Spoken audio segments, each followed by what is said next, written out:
नमस्कार दोस्तों, मेरा नाम है साजन कुमार और आप सब देख रहे हैं यूट्यूब चैनल समझ आया क्या। दोस्तों, अगर आप स्पोर्ट्स कोटा में जाना चाहते हैं CISF में, यानी कि सेंट्रल इंडस्ट्रियल सिक्योरिटी फोर्स में, तो आपके लिए एक बहुत ही अच्छा मौका है। गवर्नमेंट जॉब निकली हुई है। असिस्टेंट सब इंस्पेक्टर एग्जीक्यूटिव की 31 vacancy and head constable GD के लिए 87 वैकेंसी, जो कि CISF की तरफ से इशू की गई है नोटिफिकेशन। इसकी लास्ट डेट 2/2/2018 है, यानी कि 2 फरवरी 2018। अगर आप इसकी एलिजिबिलिटी जानना चाहते हैं और इसके लिए अप्लाई करना चाहते हैं तो बने रहे मेरे साथ। चलिए आपको मैं कंप्लीट डिटेल इसकी बता देता हूं। इसके अंदर जो आपको वैकेंसी मिल रही है, वुमेन्स कैंडिडेट के लिए वो 31 है और मेन के लिए 87 है। आप ऑल इंडिया से सभी लोग इस पोस्ट के लिए एलिजिबल हैं, अप्लाई कर सकते हैं। चलिए इसकी एलिजिबिलिटी हम जान लेते हैं। Athlete, boxing, basketball, football, hockey, judo, shooting, swimming, volleyball, wrestling, weight lifting and last में एक पोस्ट और है जिम्नास्टिक, कुछ जिम्नास्टिक की ही। तो ये कुछ ट्रेड आप कह सकते हैं, आपको स्पोर्ट्स कह सकते हैं, जो आपको यहाँ पे मिल रहे हैं, जिनके लिए आप अप्लाई कर सकते हैं। इसी से रिलेटेड आपके पास सर्टिफिकेट जो है तकरीबन इन्होंने मांगे हुए हैं। तो मैं आपको बता देता हूँ यहाँ पे इसकी जो एलिजिबिलिटी मेन एज लिमिट है 20 से 25 साल है। असिस्टेंट सब इंस्पेक्टर एग्जीक्यूटिव की पोस्ट के लिए, हेड कांस्टेबल के लिए 18 से 23 साल है। लेकिन याद रखिएगा, असिस्टेंट सब इंस्पेक्टर एग्जीक्यूटिव के लिए अगर आप अप्लाई करना चाहते हैं तो आपकी जो एज लिमिट है वो एज़ पर क्राइटेरिया जब इसकी लास्ट डेट है उसके पहले हो जानी चाहिए। यानी कि 20 साल मांगी है तो आप इसकी लास्ट डेट 2/2/2018 के पहले 18 साल के होने चाहिए। लेकिन for head constable general duty में ऐसा नहीं है। आप सिंपल 18 साल के होंगे तो आप इसके लिए एलिजिबल जो है, तकरीबन एलिजिबल हैं अगर आप 18 साल के हो जाएंगे तो। चलिए, इसमें relaxation as per OBC ST ST को यहाँ पे जैसी मिलती है वैसे ही, यानी कि SC ST को 5 साल की, OBC को 3 सालों की मिल रही है। याद रखिएगा, डिपार्टमेंटल कैंडिडेट को तकरीबन ये 40 साल की एज लिमिट यहाँ पे प्रोवाइड करवा रहे हैं, तो उसको आप ध्यान में रख लीजिएगा। अगर हम बात करें क्वालिफिकेशन की, तो यहाँ पे बैचलर डिग्री यानी कि आपकी ग्रेजुएशन जो है वो होनी चाहिए किसी भी स्ट्रीम में, तो आप असिस्टेंट सब इंस्पेक्टर की जो पोस्ट है एग्जीक्यूटिव की, उसके लिए एलिजिबल हैं। और हेड कांस्टेबल में आपकी 10+2 होना बहुत ज़रूरी है, या उसके बराबर कुछ भी है 12वीं के, तो वो भी चल जाएगा। दोस्तों, फिजिकल स्टैंडर्ड यहाँ पे हाइट 170 सेंटीमीटर रखी गई है मेल कैंडिडेट के लिए। फीमेल के लिए 157 सेंटीमीटर रखी गई है। जर्नल, SC एंड OBC के लिए अगर कुछ एरियाज़ होते हैं, अगर आप उनमें आते हैं, category of Garhwals, Kumaons, Gorkha, Dogras, Marathas and जो कैंडिडेट बिलोंग करते हैं Sikkim, Nagaland, Arunachal Pradesh, Tripura, Mizoram, Manipur, Meghalaya, Assam, Himachal Pradesh, Kashmir, Leh and Ladakh region of Jammu and Kashmir से, उनके लिए एज लिमिट 165 सेंटीमीटर रखी गई है और हाइट फीमेल के लिए 155 सेंटीमीटर। अगर आप शेड्यूल ट्राइबल से आते हैं तो यहाँ पे आप लोगों को 162.5 सेंटीमीटर की हाइट मिल रही है और फीमेल को 154 सेंटीमीटर की हाइट। आप देख लीजिएगा, 5 सेंटीमीटर की एक्सपेंशन होनी चाहिए। अगर आप फॉर हेड कांस्टेबल GD के लिए अप्लाई करना चाहते हैं तो यहाँ पे हिलमैन, ट्राइब्समैन, नेमली गोरखास, गरीवाल, कुमनान्स, डोगरा, मराठा, आदिवासी, इन लोगों को यहाँ पे जो छूट मिल रही है वो 160 सेंटीमीटर रखी गई है और 153 सेंटीमीटर। लेकिन अगर आप सिंपल आते हैं तो यहाँ पे फिर आपको कॉमन 167 सेंटीमीटर की हाइट जो है होनी चाहिए और 153 सेंटीमीटर फीमेल के लिए। ठीक है, तो आगे हम बात कर लेते हैं यहाँ पे आप लोगों का सिलेक्शन प्रोसीजर, वो मैं आपको बाद में बताऊँगा। लेकिन उसके पहले आप सबको बता दूं, इसके लिए जो प्रोफेशनसी इन स्पोर्ट्स है, यानी कि स्पोर्ट्स में इन्होंने क्या मांगा है, इन्होंने 2 चीज़ें मांगी हैं।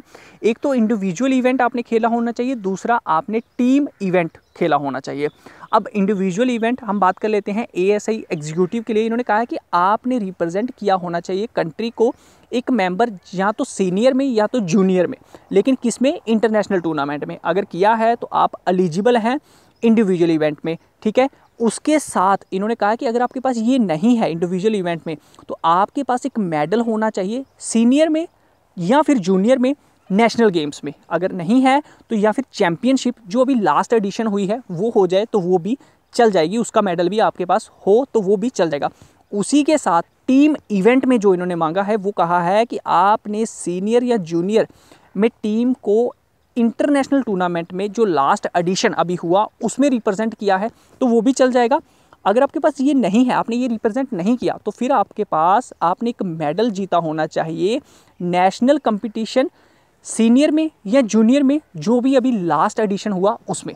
ठीक है, अब हम बात कर लेते हैं दूसरी post for head constable GD। इसमें जो इंडिविजुअल इवेंट है उसमें इन्होंने कहा है कि आपने अपनी स्टेट को रिप्रेजेंट किया होना चाहिए या फिर उसके बराबर, किस में, नेशनल गेम्स हो जाए या फिर नेशनल चैम्पियनशिप हो जाए, किस में, सीनियर में हो जाए या फिर जूनियर में हो जाए, ठीक है। फिर से बता दूं, नेशनल गेम या फिर नेशनल चैंपियनशिप, लेकिन किस में, सीनियर जूनियर दोनों में से किसी भी एक में हो जाए, जो अभी लास्ट एडिशन हुआ है, लास्ट गेम्स हुई हैं उसमें।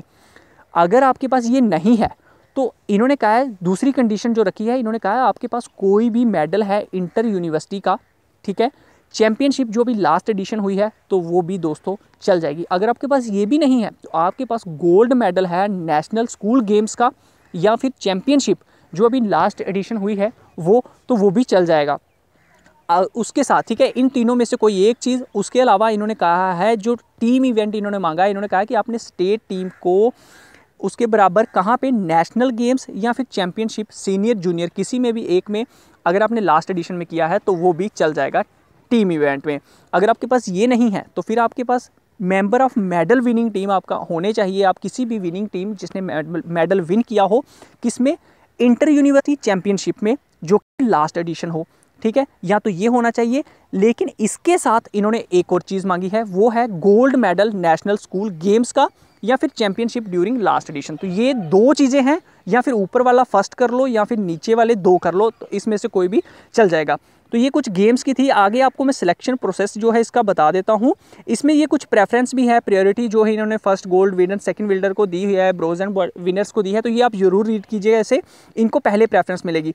सिलेक्शन प्रोसेस, इसमें सबसे पहले आपके ट्रायल होंगे गेम्स के, फिर आपका प्रोफिशिएंसी टेस्ट होगा जिसमें आप रिटर्न वगैरह देंगे, उसमें फाइनल सिलेक्शन होगी और फिर जाके आपका मेडिकल होगा। तो ये कुछ इन्फॉर्मेशन है, इसे आप ज़रूर रीड कीजिएगा।